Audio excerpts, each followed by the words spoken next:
Calling all beings. Calling all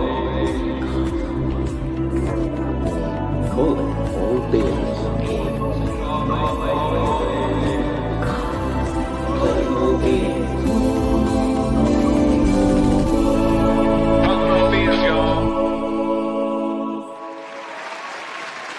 Get her! We'll give you the amen for sure. Happy Saturday. Happy Saturday! Welcome back to Calling All Beings. That voice you hear right there is my illustrious co-host. What your name is? Boston Via. Amen. I'm your host, DJ, and this guest that we're having tonight, this young lady who has a unique perspective. We're going to ask about her business as it relates to private investigation. And last time I was illin', and so you had to just drive the damn bus yourself. This time you still drive the bus, but I'll be sitting in that seat, behind you with the spitballs and stuff. So sounds good. I drove the bus, but at least I didn't drive it off the cliff. That's true. You never have. So thank you so much for being here, Bia. And now we have the legendary Atlanta Private Investigator. Put your hands together for home girl, Loren Katie. Can I get it? Amen. Wow. Thank you for having me. It's an honor to have you back. Man, we got some people in the chats we got to say hi to that are here. Of course, first up, look at that, from Chicago, Illinois, where they're doing thick pizzas over there, Loren. I love You've probably been there. Yeah, I love Chicago. Like, there you go. City. Jerry Harris is here. Hello, Jerry Harris, aka the cat lady, the legend. Make sure you're coming in and share. Yeah, there's some other big heavyweights. Bettero's on air right now with Nurse Kim, and somebody else is on there. Oh, I think brother Counsel, our friend Martin, is on there a Saturday? Well. Are you sure? I mean, that's what it showed on there. I don't know. Okay. I could be wrong. It does seem right because today's the Sabbath. Right. But so maybe I'm wrong, but I maybe thought you were looking at yesterday's episode. It could be. It's very possible. Anyway, welcome back, Loren Katie. Can you tell us before we start ranting and raving about Bev depriving somebody of her rights and thinking it's awesome? Are you still involved as a private investigator? Is that your current endeavor and your main endeavor? Yes. I do other things as well, but that is, I do partial, because I can't stay busy on that unless you do it all the time, and you have to build a bunch of people a network that you go through and all that stuff. So it takes up a good portion of my time, but not all of it. So that is where my passion is, and that's where I want to go to be doing full-time stuff in the future, but it takes up about half of my work right now. How is it different than what you had imagined when you sort of said, you know what, I'm going to take a course and get licensed? What is different than what you surmised? It's frustrating because not all the states recognize that license. So I am in the process of trying to get my Florida license, Alabama license, because those are the two states that are close to me that I would love to work cases in. So that's kind of frustrating because you have to study for each of those, and then, pass those exams, and then you'll have to do the firearm shooting range and pass that firearms exam per each of those states. So, I wish it was a little easier, but, I wasn't expecting that. But again, I came into this planning to just do it part-time. And so it's slowly growing to a little more than part-time. So I'll take it because it's what I'm passionate about, and I really enjoy it. So fundamentals question. Fundamentally, the performance of the work, how is that different than what you surmised, licensure aside? I think that's pretty accurate from what I was thinking would be. I mean, I do a lot of stakeouts. It's just a lot of, you gotta not drink as much because I drink water all the time. So on stakeouts, things like that, you can't come with a big old, Yeti cup and all that. You can be in the car for however many hours. Mhm. And you just have to get creative when you're on those too, because you can't look suspicious and things Mhm. like that. But that part of it is pretty much what I had pictured it would be. So yeah, kind of entertain yourself while being, very observant as well. So Cognizant, yeah.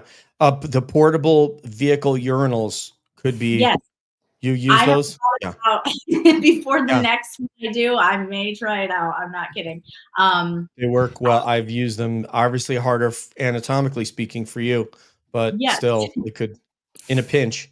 No pun yes, intended. it's in my Amazon cart, honestly. Okay. So never say never. I think it could work. So we'll see. It can work, man. They're shaped. It does have the correct shape. There Yeah, may be the possibility of putting a wee pad underneath it, just in right. case there's any, stray. That would have to happen. Yes. Yeah. Oh, by the way, I think please pass. Oh my goodness, look who's here. Please pass the pepper from New York City, from the Bronx, New York. It's please pass the pepper. What are you doing in there? Talking about Karen Reed or what? So anyway, that probably sounded more like Long Island. I might get in trouble. Pepper, let And me. Val and Val's here? Jen. Yes. Oh my You God. need to keep scrolling. What is up? The legend, Jen Root is here, and the Jen. official attorney of Calling All Beings, Val Law. Awesome. You could be the official investigator as well. We have to there have you an go. official everything. Love it. Let's we get into some Karen Reed now, so the audience doesn't get mad at me. Bia, take it away. So what did you think of the prosecution's case? What case? Yeah, I know. Exactly. They I know. Where do you start? they just didn't show anything. Like, what were they showing us? I mean, they had more doubt in their case than the defense is having in their case right now. And it's just, again, I wish these jurors had a knowledge of the court system and the burden that they hold, because they're lay people. They're probably not going to, but it just says so much. Just those of us who do have that knowledge watching it, it's like, why in the world did you bring this to case? Bring this case to court? Like, come on. Never should have brought it. I was watching Bettero on with Nurse Kim before I came on, and he had brought up a whole thing about basically Lally and the fact that they didn't call Burros on the stand this time. Right.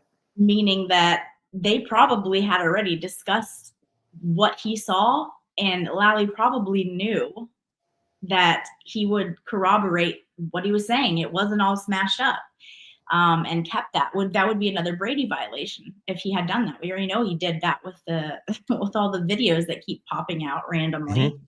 So, it's a sham. They didn't put on a case at all, in my opinion. They put on a case for reasonable doubt. So right. Bravo for their reasonable doubt, but that's not our standards here. So but I thought the defense did fantastic with every one of their witnesses. Yes. And turning them into almost definitely poking holes. Yes. Do you think it made this time around the effect of 12 people leaving the house and all those 12 people not being called? Like, I know that Hank tried to streamline this whole case, but the effect that it had the first time around, hearing all these people say, "Oh, we left, we didn't see a body." Do you think that weighs, that plays into any of this? Yeah, and I think the jury is going to be, because let's not forget, like, Jackson's opening was fire. Like, it was so good. And he set it out and all of that. And so I think these people are sitting there like, when are we going to see the people that did these things? When are we going to, and they didn't call them. And then I just hope that they don't, I don't know. I hope that they don't hold it against the defense because they didn't call them as well. But, I do. I think that they really, really took a big risk on not calling really anybody that was in the house except Jen. So, yeah, I mean, I know I wanted to see Higgins for sure. So For I was sure. excited about that one. I know. Yeah. And what about the defense strategy not to call Proctor, I Higgins, and Albert? So here's my concern with that is that with this judge, she's not going to rule on the missing witness thing until after they're done with their witnesses. So I feel like they should have called him because they could be screwed and not get that missing person's, you know, saying or whatever. And if they do, I don't know. I mean, that just looks a little bit like they were hiding the ball too. So I would have liked for them to have called Proctor. I think Proctor speaks for himself. There's nothing that he can do at this point to hurt the case, in my opinion. I get it, but I just would like to have saw Proctor. I think all of us would have liked to have seen Proctor. And to be honest, he deserves to get up there and sit in that, seat of shame because he deserves to. So Right. I would have run him into the ground. Cat Lady has something here. Would you like to read that, somebody?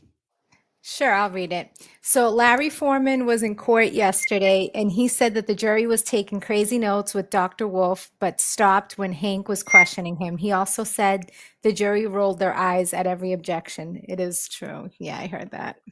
I heard that as well, and I'm not shocked. I mean, I think if they had any respect for Hank, that it was immediately lost after how he treated Dr. Russell. I mean, you can't speak that way to every witness. I mean, Right. This is an older lady who has so many qualifications, and I'm sorry, but the jury's turned off by that. And I also think that any ladies on the jury are going to despise him, and he's gaslighting them. I mean, gaslighting the witnesses. Like, it's a younger jury; they're going to know what that means, and they're going to know how to appreciate it. Maybe Loren would like to read. We got something from Valhalla Law. Yes, it says, I thought they should call Higgins, especially because Bev would protect Brian Higgins the least. Interesting. Yeah. Why do you say that, Val? Interesting. Go ahead, react to that, Loren and Bia. Yeah, maybe so, because he is no longer in that county. From my understanding, he's moved to like Maine. And she surely would protect the Alberts and McCabe's more than him. So I can see where she's coming from that. Interesting. Does it matter that much where you live? I mean, is this really like some small, is this like Mississippi burning, like Philadelphia? I mean, I get the impression that even the Boston office is kind of like this with Dever. I mean, I think the corruption runs deep there, unfortunately. But yeah, I mean, I think the Albert family has more ties and power in that county than Higgins. So I could see her point very easily.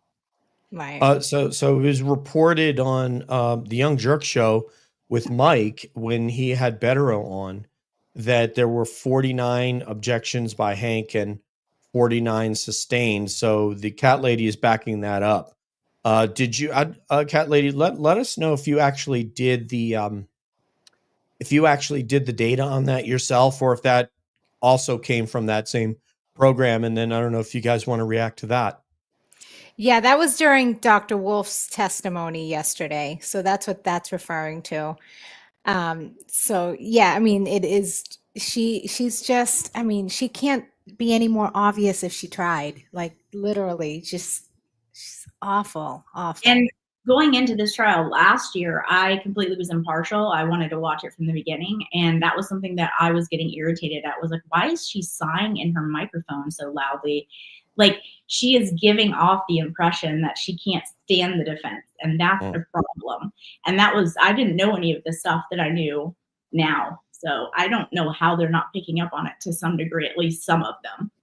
Right. I was in pretrial. I was in one of the hearings pretrial back in November, and those sighs that you hear, coming, because obviously there's different microphones. I was sitting, in the galley, and it was literally, you can hear them. Like, this isn't like, you can hear her going, oh, Mr. Jackson. That's so good. Yeah. So good. Yeah, so Julie's thinking, so the cat lady's saying she didn't actually compile the data, but saw multiple people who did account and objections, and she says she'll allow it. So thank you, cat lady. I thought that's great. Right, because she Uh, did say that she was going to give him a robust, you know, so I think that's why, because I think Arca, it's being implied like Arca was just, not really a part of this, or that there was some shenanigans going on with Arca. So I think she's allowing Hank to object and to a lot of things that she shouldn't be. Yeah, and I think too, like she's even attempting, or she was even attempting to keep out every single time that Jackson would be like, you didn't know who Karen Reed was, you didn't know who the parties in the case were. Sustained. I mean, like, I'm sorry, but that's a fair question. That is not Right. a robust cross. Like, these are questions on direct, and they deserve an answer. That's absurd. So she was even trying to keep things like that out. Right. And thanks to Hank for mentioning, opening the door for them to be able to ask, for Jackson to be able to ask, were you hired by Karen's insurance? Because when he was first mentioning exactly, were you hired by us? Were you available to, he didn't go there. And I was kind of wondering why. So she must have said, not allowed them to ask until Hank opened the door. So Yeah. He's made a couple really big blunders. I mean, he really has. So I was like, oh, perfect. Now we can just nip that one in the bud, and they're not going to think it's a, insurance company. yeah, I'm gonna get to talk to D. Sweeney today. He is as immersed in the case as one can be. Oh, perfect.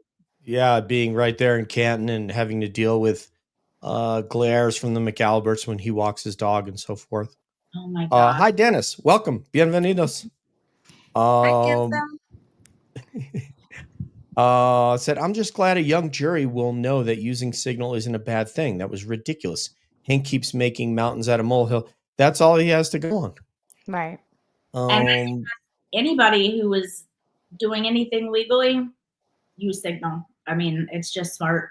That's not, there's nothing wrong with that. It's smart, and sometimes you have to cover your butt like that. And it's Hi, not Joanna. nefarious, as he likes to call it. Judge by Bev McAlbert is why we are still here with the duty sign just after that. Thank you, Joanna. Absolutely. Girl. Handsome Dennis. Everybody got some love for him. We've got to make Scott McGinnis got to make him a mod. I got to take care of that. Go ahead. Continue with your questions, Boston Bia. What was I going to say? So, what did you think of Officer Devers as we started off this week? I wasn't ready for her. I was like not ready for her at all. Yeah, the combativeness, the just spoiled like brat attitude that she had, like you and that's the thing, they all get training on courtroom testimony, so she knows how to behave. And all of the things that she was saying are telltale signs that she had spoken with legal counsel or multiple legal counsels, and she was trying to cover her butt. But what they failed to tell her was you can't come off with that kind of an attitude. I mean, she, in my opinion, completely, I think she proved half of what the defense's case is, that they're crooked, that they'll stand up for one another to cover something up. And there's pressure put on if you don't. When you speak your mind or you speak the truth, you're going to have to recant that. I mean, I think she proved, half of the case. And I know that there's a few who thought she was not good for us, but I don't know how they could somehow. I mean, she opened the door to the FBI. She literally said FBI. She was the first one that it wasn't agents. She literally used the words, and Jackson came back around and said, so he mentioned the FBI, but I mean, I felt like he could have like said it a lot more based on what she had just opened the door to, but I think he was trying not to get but hopefully the jurors piece it all together that when they're referring to this other agency, these other agents, that they now, because they heard it from an officer and know that that's who she retracted her statement from, and hopefully piece it together that the people, the Jennifer McCabe called was these agents that showed up at her house. So I just hope that they're smart enough, because I feel like because this trial has gone on for so long, they're maybe confused with everything that they've heard. It's a lot of information overload. Yeah. And even though it's more condensed than the first trial, but I just hope that they piece it together that these other agents are the FBI, because she just literally just opened the door for us. I think they've got to have a lot more questions and even know this time. I mean, it's so much more obvious, this time, I feel like, because of all the things that have been said throughout the trial. So I sure hope that they are piecing that together. Again, I think that would be good and helps that it's a younger juror for that as well. Wayne has a comment here. Wayne, I might have to have just decode part of this. Bev rigged the jury this to high up the change for Karen to walk away free, I think. That would be nice. I don't get rig the Bev jury. rigged the jury. What does to high up mean? High up the change. That's the part I don't get. I get the Bev rigged the jury part. But Wayne, if you can retype that, because I want to understand exactly what you're saying here. Maybe because he meant chain. The jury I don't that's know. high up the chain. Because she was very adamant about this jury pool from April 2nd. Yeah. So she was like adamant, we have to get started. We have to get started. And, we have the jurors. So, I mean, maybe he's saying that it'd be nice if Bev wants Karen acquitted. We all do. So that'd be nice. But she's not, those actions don't match what she's doing unless she's putting up a front. But it's ultimately the information that she's not allowing in. No, I mean, that's in fact, that is hurting Karen's ability to defend herself. So no, she's not as double agent against the Commonwealth, because if she was, Bettero would have been admitted to the bar pro hoc vice, and we wouldn't be having this conversation. So does anyone know if Deaver will be put on the Brady list after her tantrums and false memory? Faruqa Salt is a great way to describe her behavior and a one-on-one meeting with the commissioner. Get out of here. She did. Yeah. I think Bettero said that defense attorney, it may not have been Bettero. This could have been Carl Steinbeck, as opposed to the author John Steinbeck. And I think he was a JAG for years in the Army, Judge Advocate General. And he said that Massachusetts defense attorneys are probably like licking their lips right now, because they're like, there's no way she can't testify. Like, they can't use her to go out and investigate cases, because they're going to say, okay, is this a false memory again? Because apparently you testified in the retrial, you told the FBI this, and then you went back and saw your boss, and then you recanted your statement. So, and said it was a false memory. So how can you trust her in the field? And also just her demeanor alone, she can't stay cool under under any kind of hot pressure. And you have her carrying around a firearm and expecting to send her into potential like hostage situations. Like, it's very concerning on a lot of levels. So yeah. And if your boss has to if the commissioner has to call you in to tell you to do the right thing and tell the truth, isn't that what you're supposed to do with the minute you're sworn under oath? Like, yes, I feel like part you of the don't need oath. a reminder. Yeah. Like, it's I just felt that her admitting that, I mean, because obviously the defense brought it up, but her just saying, I had a meeting. How did the defense know? So that's why I think there's more to this FBI watching all this. But how would the defense know that Officer Dever, who was part of Canton, then conveniently went to Boston PD, got called into a meeting with her boss? Like, how would the defense know this? Because they're the ones that brought it up. Yeah. So from my understanding, they interviewed her pre-trial last year to try to get her story of because they knew when they got the FBI, like the documents of reports, her statements were in one of those reports. So they wanted to see if she would talk to them. And then that's when she said, oh, this is a false memory. That never happened because it couldn't have happened because you guys put a timeline out online on the media. And so it's a false memory. Therefore, it's not my fault. And I did nothing malicious. And they're like, well, we'd still like to talk to you about what you said because at the end of the day, you did say this to the FBI. And she's like, well, I'm not going to get on the stand and lie. That would be a lie for me to tell you knowing that I had a false memory. So I think they didn't bring her up last because it would have been a risk putting her on the whatever. But at least this trial, it would have come out what she said and she could have said whatever she needed to. But the fact that it places Higgins and Berkowitz. in Her the statement to the FBI did that. Right. Yeah. And hopefully the jurors were able to metabolize that and understand it. Valhalla Law, go ahead, Bia.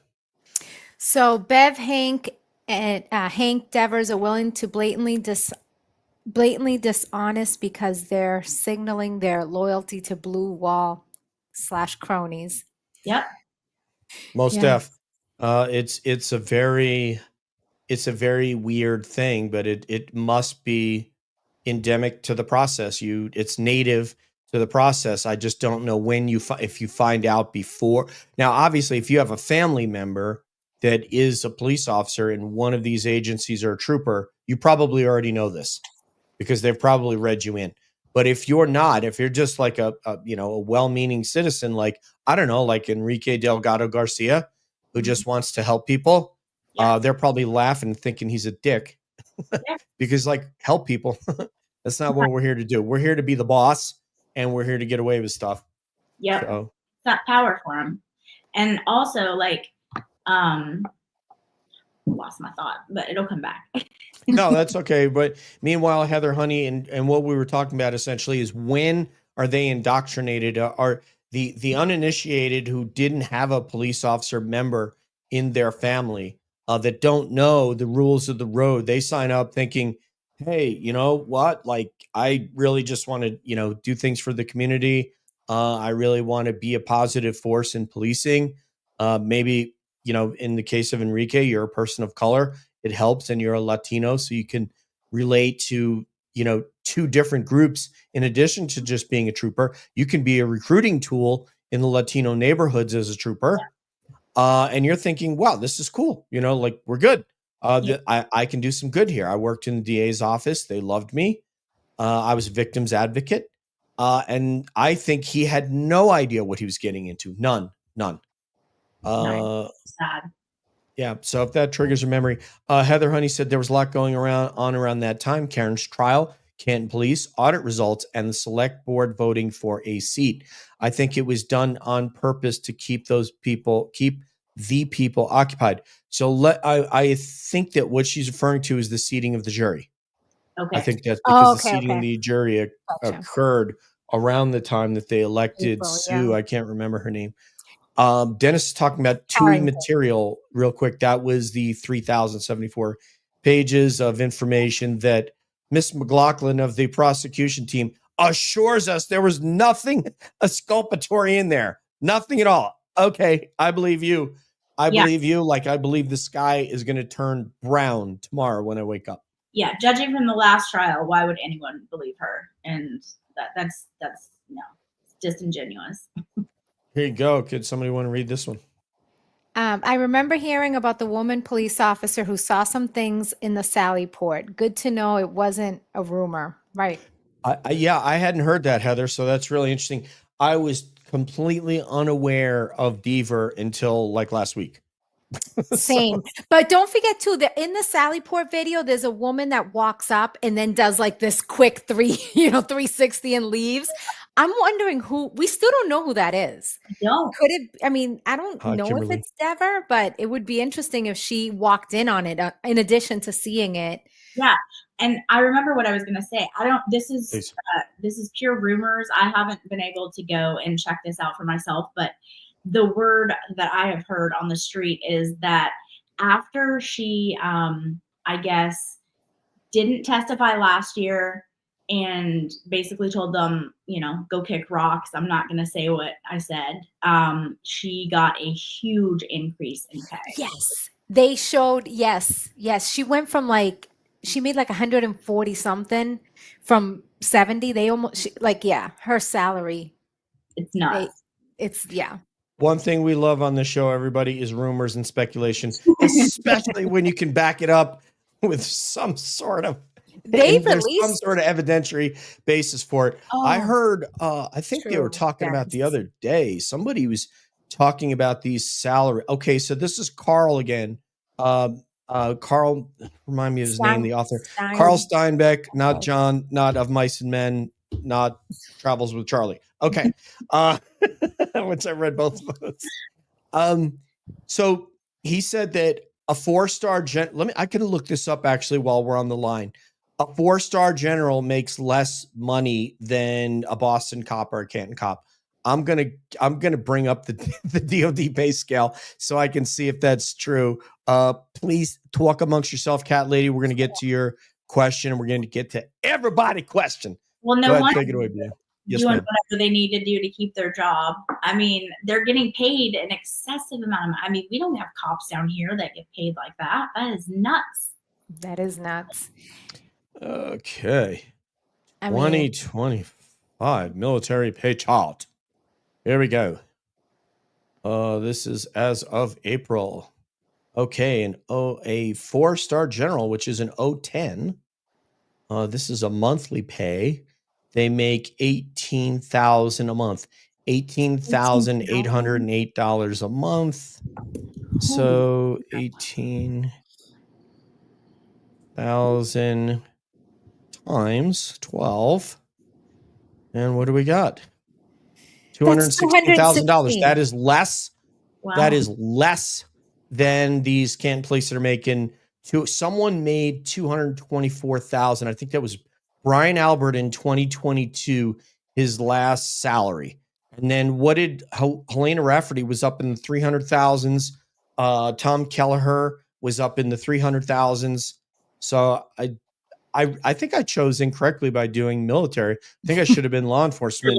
I would have made a lot more money. Wow. And they also were looking at the GS pay scale, like for senior executive service. They were talking about cabinet level officials that make less than the police chief again. Crazy. You can't say with this. I can't not laugh when. All right, let me see. The poor citizens that are paying their taxes. Yeah. I know. I would be mad if I was in that county. I feel for them. I really do. Yeah. I mean, and the thing is that they're not all bad cops, but this group of officers are just not doing the right thing. Yes. Yeah. Oh, this is great. Okay. So the level 5s, so senior executive service, so that's above GS. I know GS last year was about 191,000. If you're a GS 15, which is the top of the general schedule scale, you were getting 191. I don't know what 2025 is. For senior executive service, the top level is 250, 600. Wow. So that's for your cabinet level person is getting $250,600. And then with locality pay, it could bump up potentially. So how about that? So they're making less than Tom Keller to hide a murder across the street. Great job, everybody. Yeah. Okay. Here you go. Loren, Katie, can you read this one? Yes. Do you think that the defense streamlined case without the McAlberts will be more beneficial to them? Lally put all the info out there last time, but Hank hasn't proven the accident even happened. Great question for you guys. Yes, but I still would have liked to seen Proctor, and I still would have liked seeing Higgins. All the rest, I agree. You don't need them. So I have something to say. Yeah, what's your take on that? So here's the thing. Albert was came and sat during Mhm. the closing arguments last year. Mhm. So the advantage of if they were going to try to pull this trick again, but I feel like the testimony of him saying, being asked about the dog, Mhm. being asked about you didn't see all the lights, all the lights outside, all the commotion, you didn't come outside to help, and you observed your brother grabbing Higgins' hand, like, and all the butt dials. That information from Albert and the fact that he disposed his phone the day before the preservation. Trifecta. The Right. phone, the dog, I'm sorry, the quadfecta. The dog, Yes. the phone, the house refurbishment, and then selling the house. True, that too. So all these points, they're not going to be able to put in front of the jury. So, and then with Higgins, don't forget. So Higgins has the whole issue with the Jeep where he parked, the fact that he was, peacocking at the waterfall, and Chris grabbed his arm.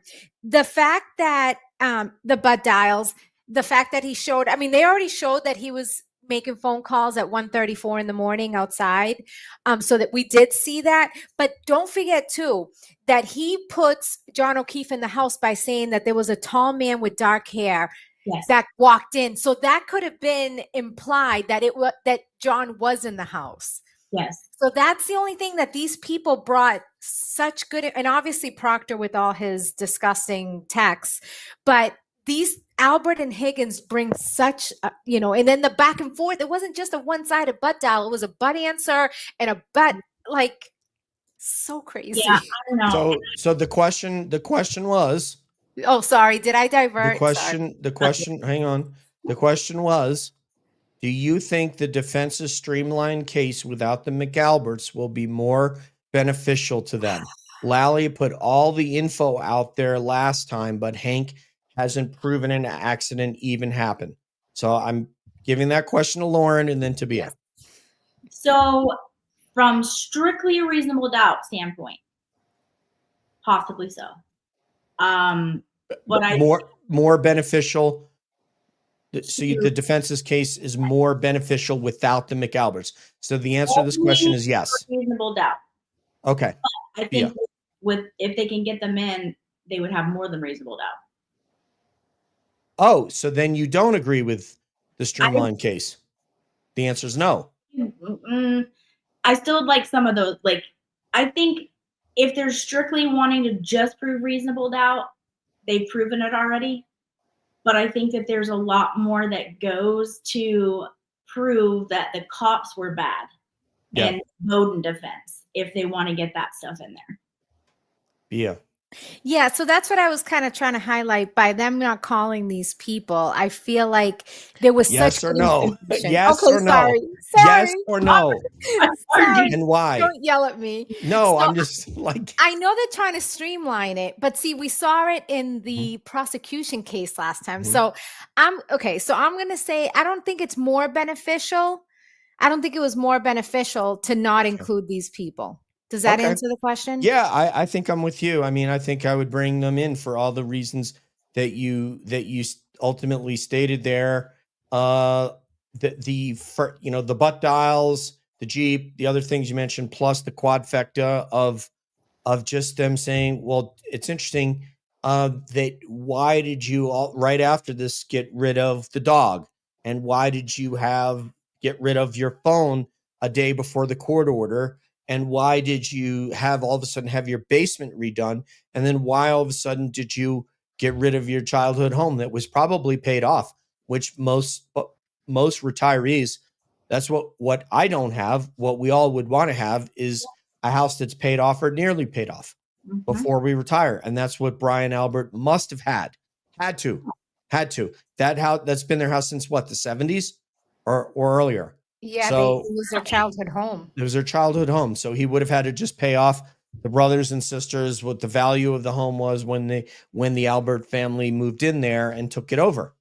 So to me, I guess streamline, yes, but I have to agree. I think that these witnesses should be brought in because Brian Albert can still be an invitee to come in and intimidate of the O'Keefe family. So See, but I also think too, because we did, okay, so one more thing. And Higgins Sure. also, the military base, that is going to be shady to somebody young. So the Absolutely. fact that he went to this military and then put it in different dumpsters and did all this, okay, so sorry, because I remembered that. And then the right. other thing I was going to say, That's right. oh geez, now I was trying to make two points. It's at the same very, time. very shady. Why wouldn't you just go up to put it in your trash? Why wouldn't you go over to the Why local don't you get the Walgreens and credit throw on it your in there? bill for turning in a, an Yeah. iPhone? Yeah. Why would you go and destroy your? Yes, ma'am. Go ahead. Oh no, I was just saying, right? Like Yeah. he could have used whatever iPhone he had to trade it in to get a newer Right. model. Like, are you just like dropping the dough that you don't need that, and you're just like whatever? All about it, everything about that was to me one of the shadiest things in that whole first trial. I wonder if they could bring him in to just strictly hit home like 2 or 3 points and get him off the stand, because then Hank is only subject to recross on those specific points. Points. yeah. Interesting. What, man? Hold up. We gotta give something up right there for I know what's coming. Loren Katie. That is a great point. That is a great point. Yeah, I love it. He's strictly to only cross on what was brought up. So if he just brought him up in there for the dumpster and the butt dials, and then get him off the stand. Yeah. That I love it. Yeah, that could be that is, yeah. I mean, because they don't need to go over the whole thing, the drama between he and O'Keefe, because last time they got into the nature of the text messages and were you hurt by that she was ghosting you and ignoring. Of course he was hurt. Who wouldn't be? I mean, anybody. I mean, actually, in a way, I'm like thinking that's a great question. Anybody in the jury who's been ghosted by someone who you've texted them 6 times in that evening, correct me if I'm wrong on the number, and they don't respond, that's painful. That evening, she so the only interaction between them that evening was well, and then the next day she replied around 11:30 in the morning. John died, and he never sent any more messages. Why didn't you reply to that, Brian, a fellow law enforcement officer? He died should have been her in knight in Canton? shining armor. I know you heard me say this before, but he could, Yeah. if he was innocent, he could have been by her side, Would have been. supporting her because, she's available officially now. He would have been calling her every single day. Yeah, and checking up on her. And I'm sorry, DJ, can I make one more quick point? Please. Okay, Yeah. so here's one thing that I think is good on that same question about with the cat lady. So the fact that Albert was not put on the stand, and all we've seen Brian Albert is basically the side, the back in that grainy waterfall video. I think if he was brought in on the last day, because they've had, a revolving door of different guests, I don't think he's going to have the same intimidating effect because nobody knows who he is. I don't think these jurors are going to connect if they see Brian Albert on the day of closing arguments, that it's going to have the same effect that it had last time. Because Colin, don't forget it was Colin, it was Jen McCabe, and it was Brian Chris, Albert. Coco. Yeah, I mean, so I don't think it's going to have the same intimidating effect. You're talking about who was in court to intimidate. I disagree, but maybe Loren might agree with you. Well, because we didn't see them testify, so we now I if just they think show they up know on who the he last is. day- I'm just saying. I think Yeah. actually Dennis and I talked about this today. So what's your thought about that? Do you think you're saying that they shouldn't bring Brian Albert, or you're saying they if should, they but bring they don't? him, Yeah. it's not going to have a big effect like it had last time because he didn't testify, so they haven't seen him face to face. They've only seen him in a grainy video from the waterfall from a side view. So I don't think they're going to put 2 and 2 together that that's Brian Albert because they didn't show him this time around. I wonder if he did come, if the defense could point it out, because if he's staring down the jury like that, I don't know. I don't know if they could. Bev would probably object to it, but I don't know. I mean, if they see him in the courtroom, maybe sitting next to McCabe or whatever, and he's doing the same thing that he was doing, to the jury last time, maybe they'll assume like, could that be somebody? I don't know.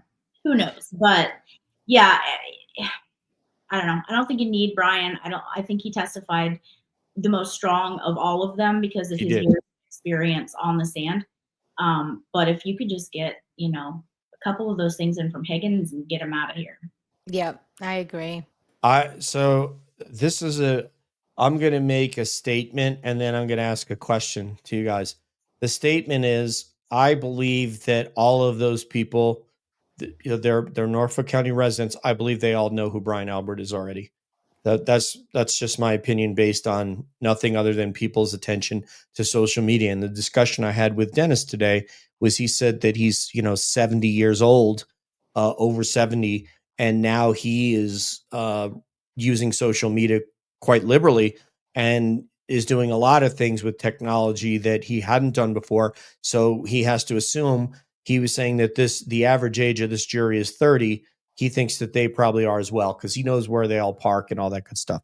So my question to you is now I forgot what the hell my question was.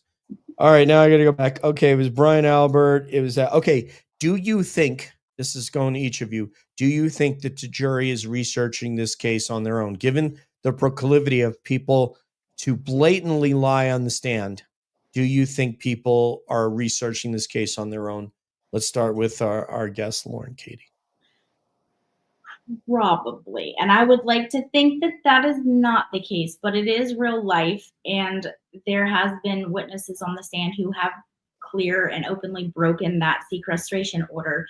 So, I mean, if the witness on the stand is doing it, why would the jury think that they might take a peek? You know what I mean?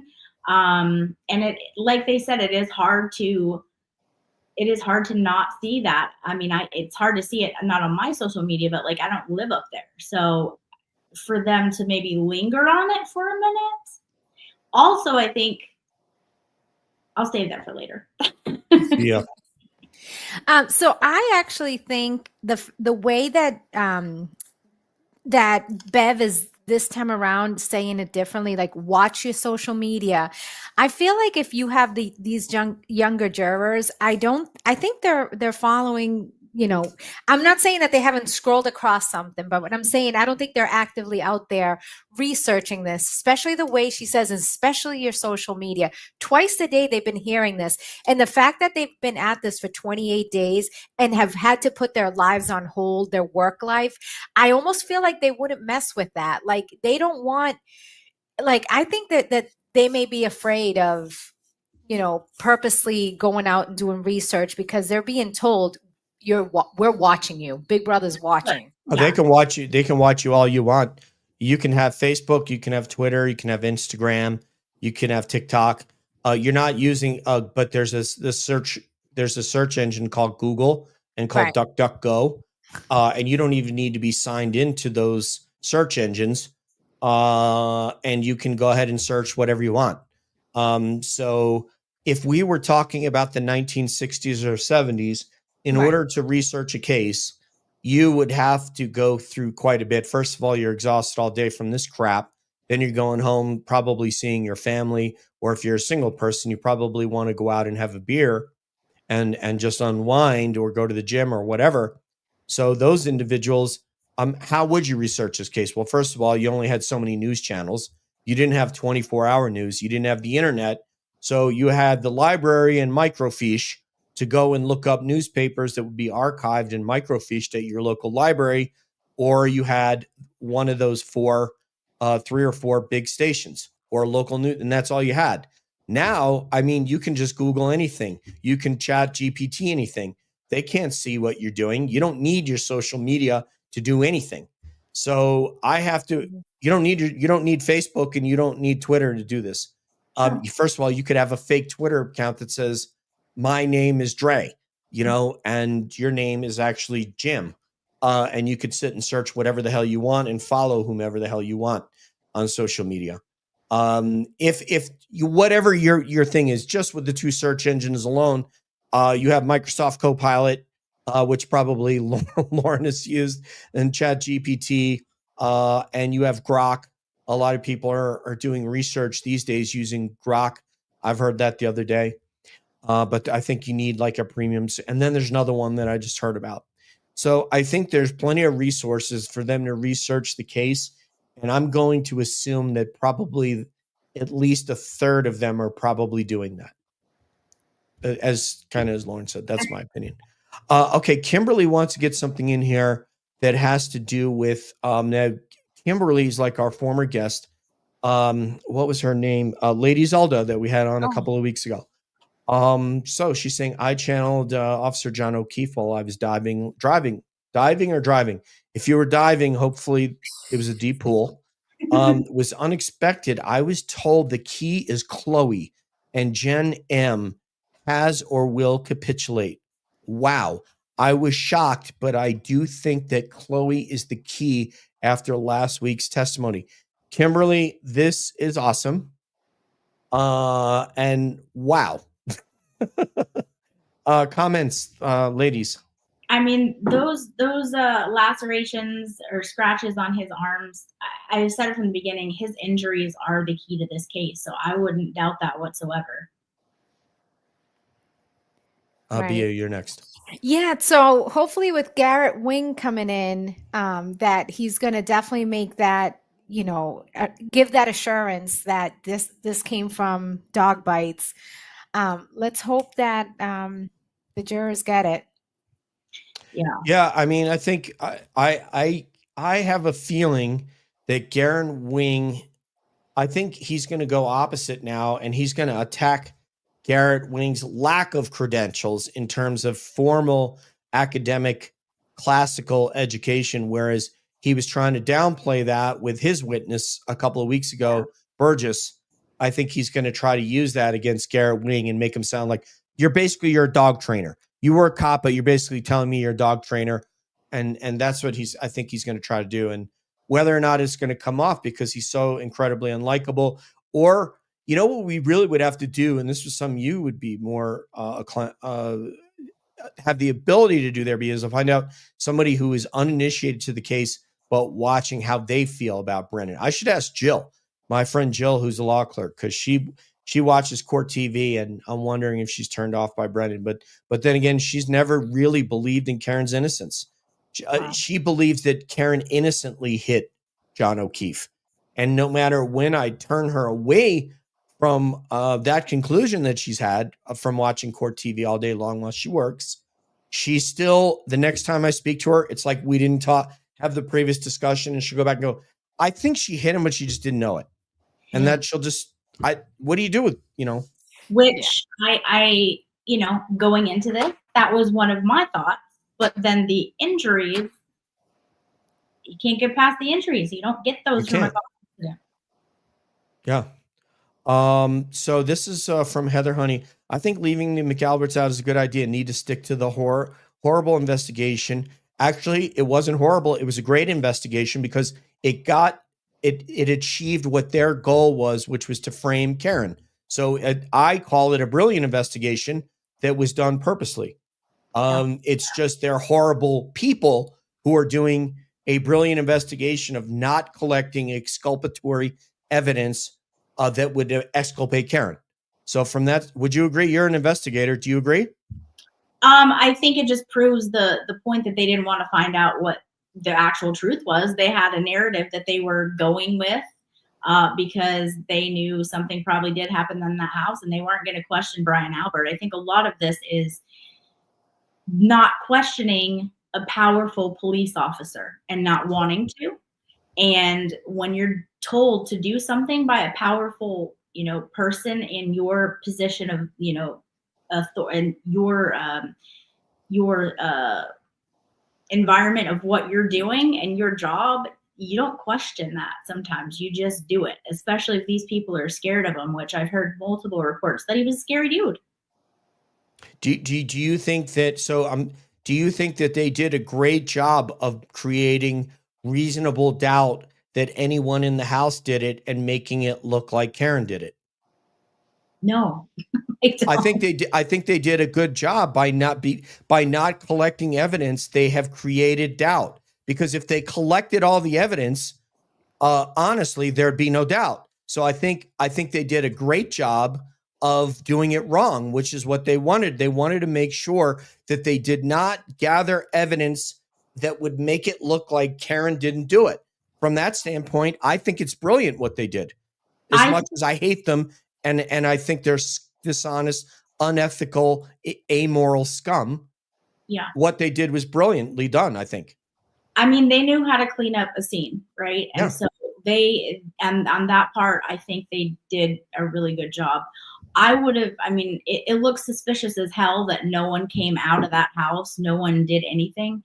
So I think they could have played it much better on that aspect. Hell, I would have even called the cops and said, we woke up and like, he's here. Like, we don't know what happened, but get here as fast as you can. I'm trying to save him. I mean, just some sort of like empathy of caring, but the fact that he stood in the house, never came out. So I think they could have played it a little better but I mean, I agree with you. Like, they knew what they were doing, and they had everyone look for stuff because they didn't want to find it. So, and the fact that Jen didn't go running to make sure that nobody had killed her sister and brother-in-law in that house just tells you right there. She stayed on scene and didn't go, running in, busting through. Hey, is everybody okay? None of the cops that were there even thought to say, like, oh my God, are the people in the house alive? Yeah. No, Hi, lovely. And crossed on that. She acted like that was the most ludicrous thing. Why would I think there was anything wrong? Oh, I don't know. There's a dead cop on the lawn. Look at it like this, Loren. If you going to seize a vehicle and you're going to this woman's mom and dad's house and you're going to seize the vehicle, I mean, the first thing you would do is you would put crime scene tape around that vehicle, and you would have a police photographer come and take 360 degrees of photos out of that vehicle. Absolutely. You would be look at the odometer, the inside of the car. Then you'd want to have, hair sample. I mean, there's all kinds of things that you would do. So there's a certain consciousness that's involved in saying we have to not take a photo, because if we take a photo of the vehicle upon seizure, then she can say, okay, it didn't happen this way. They already had in their mind, they had to destroy the taillight. Yes. No, that's a great point. Yes. Absolutely. This is brilliant. What they did is what I'm trying to get. You have to divorce yourself from how much you hate these idiots. Yeah. And you think that they should be in prison right now, not Karen. This is all true, but it was brilliantly done, and it's working. Yes. It's working. Yes. It got a hung jury. Yeah. And you're right. They purposely did not take photos. Yes. So I get what you're saying. They could have used their personal phones. I thought now. Yeah. Well, you could have, but why would you would want to come and document everything and do a report right there before you even call the tow truck driver. Right. It becomes a crime scene right there with the car, but they already had their theory of the case. Yeah. They just needed to get it back there so that they could make the taillight look like they needed it to be made. Yeah. And don't forget, officer. I just want to say this. I asked Peter Murphy, what do you think were their phone calls made to whomever the captain or lieutenant at these 3 state trooper police barracks that were en route to say, can we bring the car there? No, I don't know what you guys are doing. Don't know what's going on. Don't want you bringing the car here because we don't want to be involved anymore. This is a Norfolk DA bullshit that we don't want to be involved in what you guys are doing. Those conversations had to have happened. Don't bring it here because now my agency gets called into question. Now it's my Sally Port and my garage videos inside, outside. This is a Canton thing. Bring it to Canton. They wouldn't have had access to delete camera footage and the surveillance from the other people's Sally Port. So they needed it at that Sally Port. So yeah, that's what I'm saying. Yeah, I mean, I'm guessing that there had to, and I asked this to Peter Murphy, and he said he thought it was an interesting hypothesis that there had to have been a reason. They had to have made these calls, and Trooper Barracks must have said, we don't want it because obviously Canton had recused himself from the case because Kevin Albert is a detective in Canton. Yeah. And his brother was a third party culprit. So why did you bring the car back there? Well, we don't know. Well, who made, and remember Alan Jackson asking, well, who made the decision? It was a supervisor. Who? I don't know. Yeah, they didn't really get into that this time around. And don't forget, Officer Barrows said that he got his first initial call from Proctor was at 2:30. Yes. I mean, look at how early in. It's so But crazy. Jen McCabe was at what, 9 o'clock, 3 hours later, when she either called Tully or Fanning and said, I just remembered. So they had all that time to get together what was going to happen. The broken tail light, that's going to be the case. Now we just have to really break the tail light. And we got to make sure the broken tail light, we got to make it look like it really, you know, Yeah, they went deep there. It was forceful enough to kill him. Go ahead. Because Lauren. sorry, go ahead. Because based on everything we watched yesterday with Dr. Wolf, how that inner tail light didn't break. I mean, they got greedy and they found every single piece on top of that. Like, so crazy. Yeah, absolutely. It's obviously that diffuser is very hard to break, and that diffuser was all over that yard. So, and this would be a great question for Gray Space. I was thinking about this. The diffuser diffuses the light. So I know that we've seen tests with, that it would still be red, but how would that light be dispersed as it would be normal, or would it looks okay? So I think the definitive work in this is the David McIntyre work that is explained by Grace from Dream Feed Media. So I will, after the show, I'll send you the link to the Taillight Whisperer, and she goes through it. That's when I became a fan of Grace from Dream Feed Media, and thank God we got one episode with her, and she hasn't done another show to my knowledge. But she went through the thing. She was a former school teacher, soup to nuts about that and what the LED. I mean, she called Toyota of Japan, Toyota of USA. She went through all these different things, but she went through what the diffusers do. And obviously, it's very specific with the LEDs and the diffuser because if you don't do that, it looks like Rudolph's nose, right? You're going to see a blinding LED like Rudolph, his nose. You need to be able to filter that light and diffuse that light through something, just like I did when I used to blow dry my hair. Just kidding. So in order to make it shine in the vectors that they want it to shine from the side and from the back. So, right, but the light itself is a clear light. It's just that cover, the red part makes the lens be red, and the other part, because they're all part of one piece. But the light itself is white. Yeah. No, you're right. Yeah, and it would have been blaring white, which is why if you show the whole unedited video, you can see clearly that even after she pulls away from John's vehicle, it's still red, and when she hits the brakes before she enters the street, it's still red. So there's no way anybody who can intake, if you combine what Barrow said with just that video, the trial's over. Yeah. That's it. And had we had him last year, potentially we wouldn't be here right now. And that just Barrows. Yeah. Well, they had him, but they didn't cross-examine him. I know, but if Lally would have, because clearly they had the discussion on the light, because he would have been, had he said to Lally last year, yes, the light looked like this, it was completely damaged, Lally would have been like, oh, put him on. He would have been the star witness for their case, because that would have backed it up, since no idiot took a photo. Right. So Lally didn't do that. He had to have known that what Barrows saw was not the condition of the taillight. So I think he completely hit that because it was beneficial for Karen's team. And so because of that, the defense was scared to call him or to cross him, because they didn't know what he was going to say, but he didn't remember that information. So it's awful. This has been alluded to actually by other people as well, Kimberly. This sounds way out there, but I think someone, JM, capitulated, and the defense knows something we don't. They appear quite happy, and I think she means to say lately. I agree.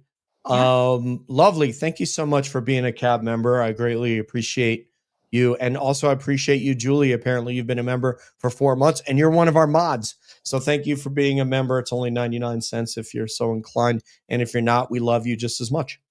During the first trial, Chloe was mentioned almost nonstop. Now, almost not at all. Why? And also, what is your opinion about that? So for the two of you ladies, please. I think that Hank knows that he can't get in those teeth molds, and it's junk science. Like, there's no court in the country that's going to let you have those in. There just isn't. So I think he's not pushing it because he knows it's not coming in, and they'll eat him alive with that because teeth fall out. My dog has a thing where her tongue sticks out, and because of that, her teeth have completely moved. Mine, in just I had a dog like that too. Yeah. Yep. And she's got a horrible bite now. So you just can't. That doesn't prove that it's the same dog. So I think they've had to back off on that they had proof that it was her. But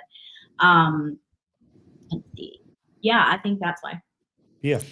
So I think the fact that the reason why last time it was mentioned is because you had all these people that were in the house that weren't called this time around. So I think that's a direct correlation. I think right now what they're trying to just show is that came from a dog and not so much focus on Chloe per se, even though they did, that already came out that they went to visit her. She got rehomed and then rehomed another time. But I feel like the defense, I think they're just trying to show that this did not come from the reasonable doubt aspect, that this did not come from a tail light. It came from an animal. But yes, you are correct. It was mentioned more. And I think it was because of all these other people that weren't called this time around to talk about the dog. First of all, I want to thank our mod, AKA the cat lady, who has been a Herculean person as a member of Team Cab. Of our, how many mods do we have now? We have Brandy. We have 4 mods. Yeah, we have Brandy. We have Julie, the original gangster, Miss Jessica, and BZ, and AKA the cat lady. Thank you so much for gifting 10 Calling All Beings memberships. I really appreciate it. Namaste. There's so much good stuff in the chat, by the way. What I want to say about Chloe, and I've said this to at least Bia, I haven't said it to Loren. The whole thing with the dog and trying to bring in dog dental is this. You have to have, there's a couple companies like Companion, there's a company called Avid, there are several dog chip companies. So you have to be able to have a defense expert go and view the dog. You have to be able to scan that chip and see that the registration date was pre-January 2022. Right. And then you have to be able to see the same chip now in a dog today. So with that dog being buried, as Kimberly said, Chloe was, and we all believe that Chloe is buried and has like probably a 45 round in her beautiful German Shepherd head, is probably buried in Western Mass somewhere, or Maine, or wherever the hell Brian Albert hangs out and drinks now. Huh? Where? Or in a pool. Or in a okay. That got filled in. That got filled. There you go. Like, just thinking very Mobland here, my co-host. So, if that's that the is, rumor. it could be the case. It absolutely one of the could be Alberts case. had their pool filled in. That's what the rumor is. It absolutely could be the case. But the point is, unless you have a chip that you can scan that has a registration date pre of this incident, in fact, it would have probably been around the time when they got Chloe, which would have been 7 years earlier than that. So it would have been like 2015 when they got the dog. You would have to have that. And if you don't have that, then you could have all the dental impressions you want. This is not Chloe. And the defense would have to see it scanned today. And if someone said, oh, okay, you could exhume Chloe and get the microchip out and implant. Is it possible? It is within the realm of possibility if, let's say a chip could withstand the elements for that length of time. And I just don't know that. I don't know that.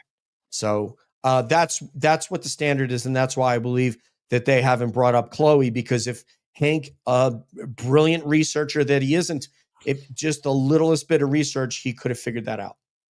We're going to have to get out of here. So, yes. Youngins, there used to be a living on social media and too young think through consequences. Thank you, Val. Final. Let's. I want to get final. Man, I could really do more, but we gotta decide if we're gonna buy a house tonight. So, thank you, Lauren. What you did say earlier that you had something you wanted to get to later. What might that have been? I think it was that. Hi, Joe. I don't remember. It was something Hank. Oh, I just think Hank bringing in the Turtle Boy aspect of the blogger is going to make those jurors maybe want to do a little research on that. So he was almost encouraging them to do it because it was like, huh? And then nobody addressed it. And they're, every time they go to sidebar, they're irritated already. Like, what talk? Like, we want to hear. So I just think that was dumb because it made them want to probably go and check that out. But it was nothing big that I was going to say. Love it. Kimberly here says another message that she got today from the deceased, or from the universe, because this is yet to happen, is that Friday was Friday. They will deliberate and have a verdict in 7 hours, which I said to Bea today. I said, I can't see how they wrap this trial on Tuesday, because if they even call a couple more witnesses, it's going to be, Hank could do a day of cross examination if he wants to. Yeah. Hi, Joe. Welcome. And Ask Bob says, Jen says, okay. Hello, love. All right. Any parting shots from you two ladies? We got to have you on again, Loren, so we can do more of this craziness. Guys are easy to talk to and fun, so I will always come on if you ask.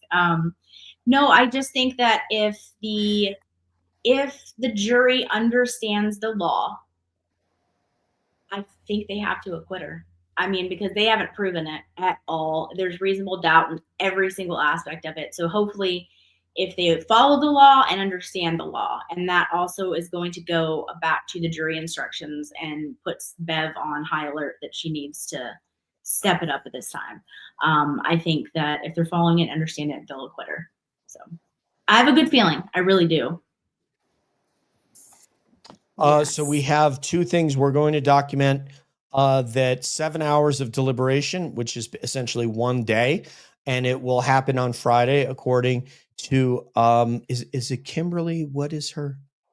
Kimberly. Maybe next time we'll have her on. Next time we have on Kimberly P. We'll have her on maybe next time we have on Lady Zelda. That would be really cool. So Kimberly will reach out to me at callingallbeings1@gmail.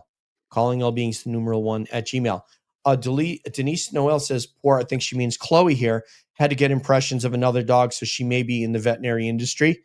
Not a simple procedure for a dog. Thank you very much, Denise. Yeah, I mean, you probably would have to put a dog under significantly so that they won't bite down in order to get those impressions.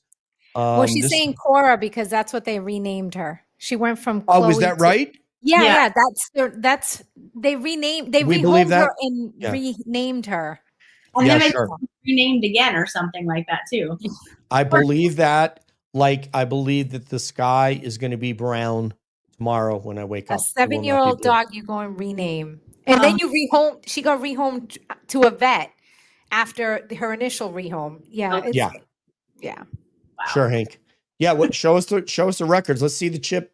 Let's see the chip scan registered to the Albert family pre-2022. Let's see it, because you know that it doesn't, because you could show us the record, but you're not going to show us a dog with that chip number, right, unless you can get somebody to play ball with you, or if you're going to dig up some idiot's pool to try to exhume that from the bones.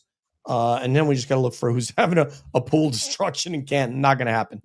And plus, I mean, it doesn't even first of all, dog's teeth, they moved. People I've like Loren, I had a dog who had most of her teeth removed. Her tongue would stick out of the side of her mouth. It looked so adorable. Also, AKA the Cat Ladies, if you have a chance, watch BN Trouble 31 on YouTube. Is that David McIntyre? I wonder. He said he spent his own money to do a fantastic taillight. BN 31 on YouTube. Let's check it out. Let's do it. We could do more with Loren, Katie. because Loren Katie, as it turns out, is awesome. And she's a private investigator. I know we had fun last time and we had fun again tonight. So thank you. It feels like you just have, sitting around the coffee table talking to your friends. So thank you for coming back. Yes, absolutely. Thank you for having me, and I will come back anytime you ask. Yes, Thank and I you hope so you much. feel better. I know you're recovering from your ankle, so I hope you're doing better. Hope to get this cast off in 2 weeks, and then I'll be in a boot and can walk. So. Yes. I feel you. I had a partial knee replacement since, Oh, and I'm 2 weeks and 3 days out of it since I had it. So goodness. yeah, so We'll send in good thoughts your way too. and you for your Yeah. ankle. Yes. Healing vibes to both of you. Yes, thank you, Bia. Thank have you. a good weekend, and I look forward to joining you guys. Thank you Thank so much. you. Like Eddie Vedder said, we'll have to save it for later. On behalf of Loren Katie and Boston Bia, this is DJ saying peace out, one love, and we will see you. Thanks a lot.